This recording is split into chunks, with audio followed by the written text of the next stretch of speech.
Doctor Mahbubur Rahman কলেজের লাইব্রেরিটা দেখতে পাচ্ছেন, ঠিক এখানে কিন্তু রীতিমতো আসলে ধ্বংসযজ্ঞ চালানো হয়েছে।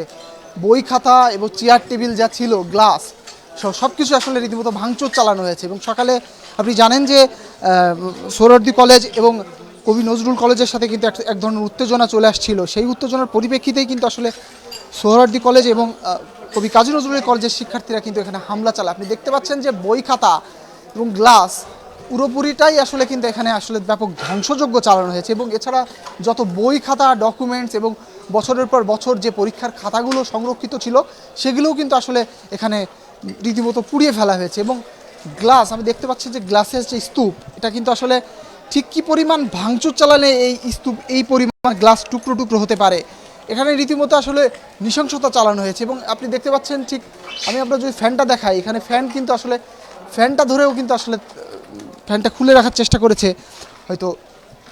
তো রীতিমতো একজন শিক্ষার্থী এবং শিক্ষা প্রতিষ্ঠানের শিক্ষার্থীরা কিভাবে অন্য একটি শিক্ষা প্রতিষ্ঠানে এভাবে হামলা চালায়, এটা আসলে কিন্তু আমাদের গণমাধ্যমের কিন্তু আসলে বোধগম্য হয় না। ঠিক কতটা ধ্বংসযজ্ঞ চালালে এই রকম পরিস্থিতি আসলে সৃষ্টি হতে পারে।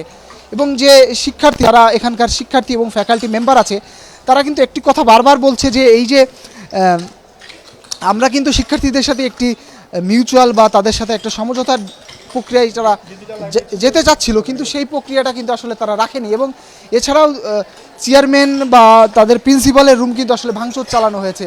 রীতিমতো ইসলামিক বই, বিদেশি বই এবং দেশি বই সহ যে বইগুলো আছে সেগুলোও কিন্তু আসলে এখানে রীতিমতো নষ্ট করে ফেলা হয়েছে। এবং যে যে অবস্থা আসলে এখানে মোটামুটি দেখা যাচ্ছে, এটা আসলে কোনো কিছু এখানে আসলে এখন পর্যন্ত সঠিক অবস্থায় নেই। সব জিনিসটা আসলে কিন্তু এখানে ভাঙচুর চালিয়ে আসলে ধ্বংসযজ্ঞ চালানো হয়েছে।